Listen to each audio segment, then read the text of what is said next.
So last year I made a big long video series outlining all the reasons I thought the Hobbit films were less than great, and you guys had lots and lots and lots of things to say about it. A lot of people agreed with me, a lot of people politely disagreed with me, and a whole bunch of you were completely illegible. You, sir, are a idiot. You don't know what the L you're talking about. What the hell does what the L mean? But there's been some interesting developments with The Hobbit since I made the review last April, which have been the source of a lot of comments. One, the release of the extended editions, and two, that Peter Jackson admitted that he had no idea what the L he was doing while making the films. In the third part of my review, Unresolved Plotlines, I talked about 5 story threads that go completely unresolved by the end of the theatrical release, the most important one being that the Arkenstone, the focal point of the entire trilogy, disappears into Bard's pocket halfway through the movie, and we never find out what happens to it or who gets any of the other treasure in the mountain, all of which amounts to the main conflict of the film. Now, many people have pointed out to me that this is resolved in the extended editions, as are the other plot lines I mentioned. So am I celebrating that the movie is quote-unquote fixed? No. In fact, I do not care about the extended editions. When you go to see a movie in theaters, in this case the final installment to a story you've now paid to see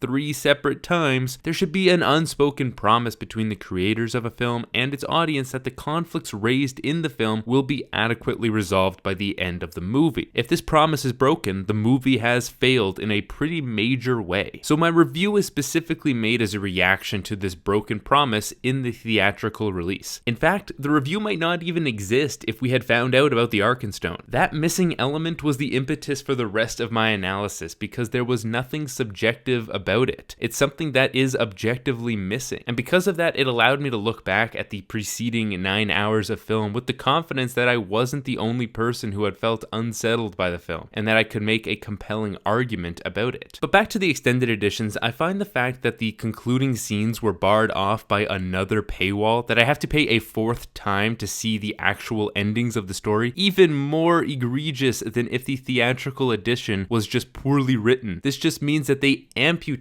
a finished and complete film and served it up in the guise of a completed movie in the theaters, just so they can charge me one more time. And that's extra annoying, seeing as they advertised the Battle of the Five Armies with the phrase, "Join the final journey to Middle-earth." I guess the final journey was actually going to HMV to overpay for a movie I've already seen 90% of. And it's for that reason that I am not buying the extended edition for the Battle of the Five Armies. I'm not watching it. I simply am not interested any longer. The movies have lost my interest. But Sage, some of you said, what about the extended editions for The Lord of the Rings? You liked those, right? Here's the difference. With the possible exception of Sauron's death, none of the scenes in the extended edition are necessary when it comes to the main plot of the film. Even in the case of Sauron, we see him defeated at the end of the Two Towers, which is a resolution to the conflict he introduced into the story. So when Return of the King starts up, we don't need more Sauron. It's nice, but it's not necessary, just like the other extra scenes. But Sage, some of you said, you reference parts of the extended editions for the first 2 Hobbit movies. Isn't that hypocritical of you? Here's the thing. It would have been academically irresponsible of me to ignore the extended editions of An Unexpected Journey and The Desolation of Smaug when making this review. I wanted to consult every scrap of information and detail available about the films at the time that I was making the review to give the fullest possible study of the subject. Also, as a fan, while I think that the trilogy as a whole failed, those films at least interested me enough to seek out additional material in preparation for the final installment. But Battle of the Five Armies did not put the desire in me to go back to that story. As far as where the Arkenstone ends up, what happens to Alfred, what Beorn does after inexplicably surviving a freefall off of an eagle,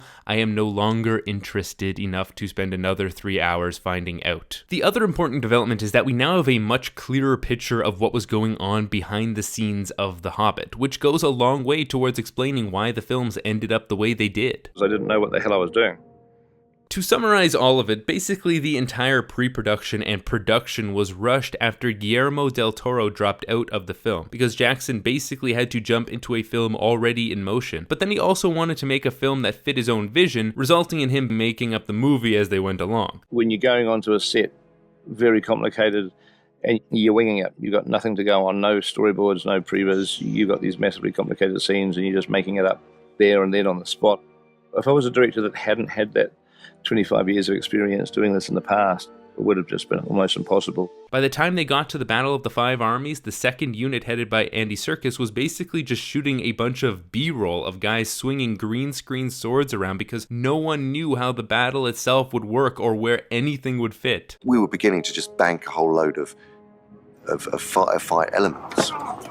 But the actual battle itself was a mystery to us. We didn't know what we were doing. I was able to wing it right up until the point that I had to start shooting this very intricate battle. I couldn't wing that, really. I did need to know what the hell I was doing and have a plan.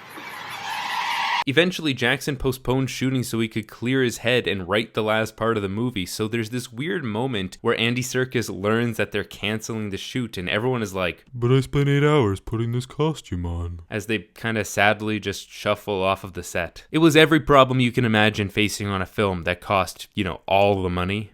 I spent so much of The Hobbit feeling like I was not on top of it.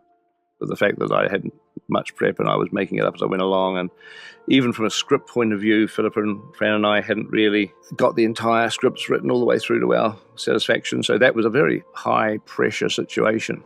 And here's what I want to say about all this. I commend Jackson for flat out admitting the struggles he faced on the film. Really, you rarely see that kind of honesty. And I really do have sympathy for him for the situation and the stress it must have been to deal with it. But that also does not change my opinion of the quality of the films at all. Look, here's why I made my review. 1, it was an exercise for me to figure out what the difference was between good filmmaking and bad filmmaking in as much detail as possible. 2, to hopefully provide other people, maybe even people who are aspiring filmmakers, suggestions on how to avoid those pitfalls. And 3, to give some catharsis to people who didn't like the movies. It was more useful to me to figure out exactly why I thought the goblin chase scene, for example, lacked tension than it is to simply throw my hands up and say, well, there were problems behind the scenes, so it doesn't really matter. What I will say, though, is that during the review, I refer to Jackson as if he is the sole author of these movies. For me, that's a convenience to use when critiquing them to keep my points succinct. So while I think that the points I made about the film's quality stand, who those mistakes are attributed to is more complicated than Jackson done goofed. In the end, this really comes down to how you choose to look at film. With one eye, you can recognize all the struggles and issues behind the scenes and the complicated nature of authorship in this medium, but that doesn't stop you from seeing with the other eye the film totally detached from the events that created them and as complete pieces of our culture. It's important to use both viewpoints, but one does not need to influence the other. Because the movie shouldn't be exempt from criticism or analysis simply because it didn't turn out the way the director would have wanted under perfect conditions. In fact, it is even more interesting to study, since big budget films ruined by studio bickering might as well be a subgenre at this point. So that's it for The Hobbit. That is the last thing I will say about those films. Thank you so much for all the people who watched the review and all of those who continue to debate it kindly. I joked earlier about illegible comments, but they have actually been a very small minority. Most of the comments I get are courteous and thoughtful and nuanced, and it means a lot to me to develop a community of people who can have rational debates on the internet. There was one comment, though, that to this day might be the funniest thing I've ever read. I agree The Hobbit sucks, but the books suck even more since reading is just bullshit. Thanks for the comment, Mr. Trump.